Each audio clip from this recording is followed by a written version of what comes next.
May I speak to you in the name of our Almighty Creator, the one holy and living God. Amen. Please take a seat. Merry Christmas. This morning, the air is crisp and cold, the city is quiet, and we are here for some comfort to welcome the baby Jesus. Last night, we read of traveling families and registrations. We heard angels share the good news in our pageant, and we reflected on God coming to the humble and the plain. And now, this morning, either back again or here for the first time, our readings take a different tone. Our gospel reading from John invites us to step back and reflect on the deeper, eternal truth of what this moment, the Christmas moment, means. The Word made flesh. Jesus, the eternal world, entering into the world, bringing with him a joy that is more profound than anything we can imagine. Joy. What a weighted word. They tell us that this is the happiest time of the year, and yet joy might be the furthest thing from the emotions that your body is carrying this morning. Or joy might be one of many.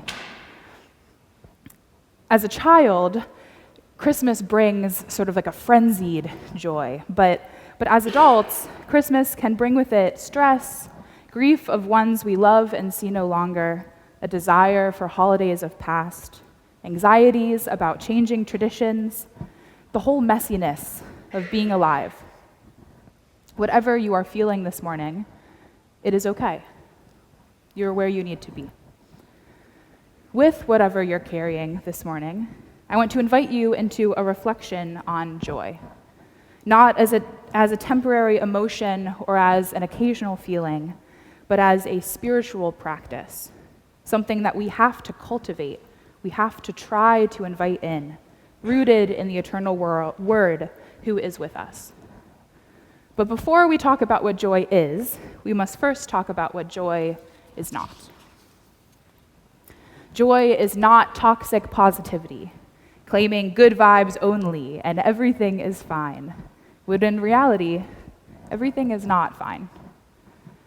Joy is not conveniently ignoring or blocking out the suffering of the world or anything that makes us uncomfortable. Joy is not happiness gleaned from material possessions or a long list of admirers or the latest technology. Joy is not separating. It does not desire to remove us from the created world around us and have us turn inward. Instead, joy is a spiritual discipline, a spiritual practice. Joy is the spiritual discipline of saying, I will live with expectations of life, even when death and destruction is all around me, because this is who our God is and what our God teaches us. Joy is the spiritual discipline of knowing that our God lives. And not just that God lives, but God lives with us and amongst us.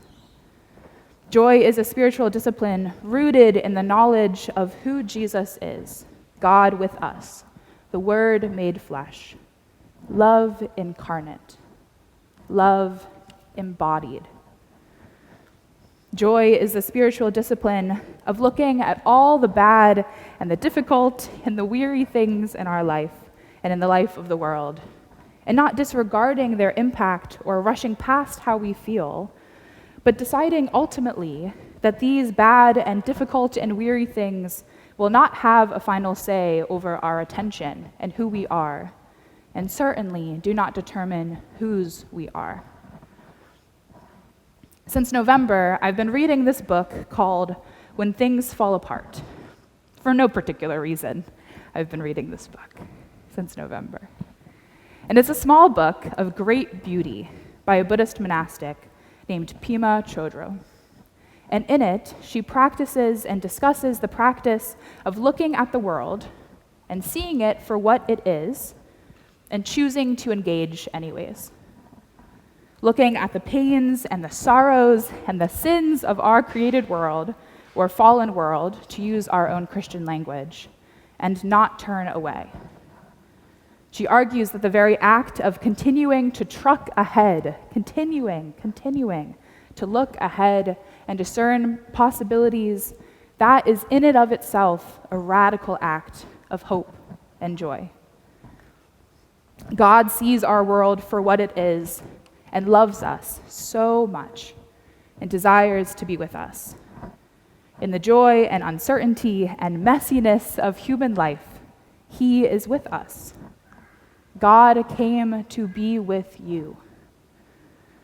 God didn't come to be with the best version of yourself, you at your best. God isn't coming just for the polished, Sunday best, have it all together, patient and always faithful versions of ourselves that we might like to convince other people that we always are. God isn't coming just to be with you when you're joyful.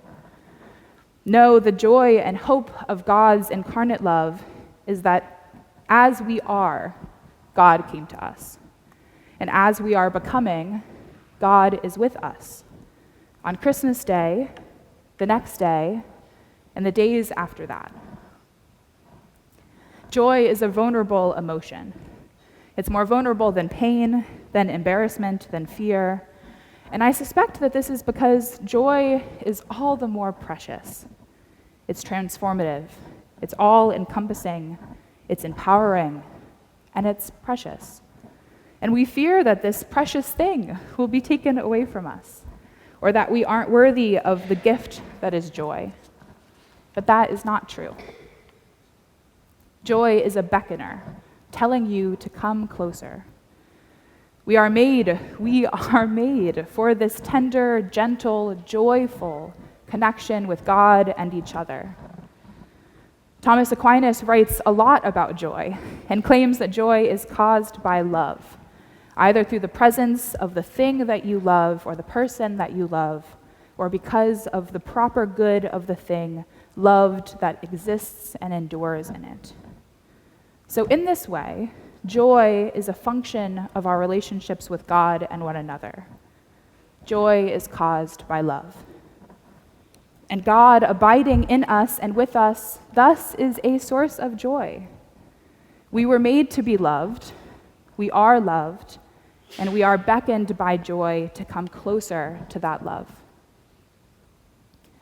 I encourage you this Christmas season to join me in the practice of joy, of seeing the world for all that it is and choosing not to separate yourself, and seeing God for all that God is and drawing closer.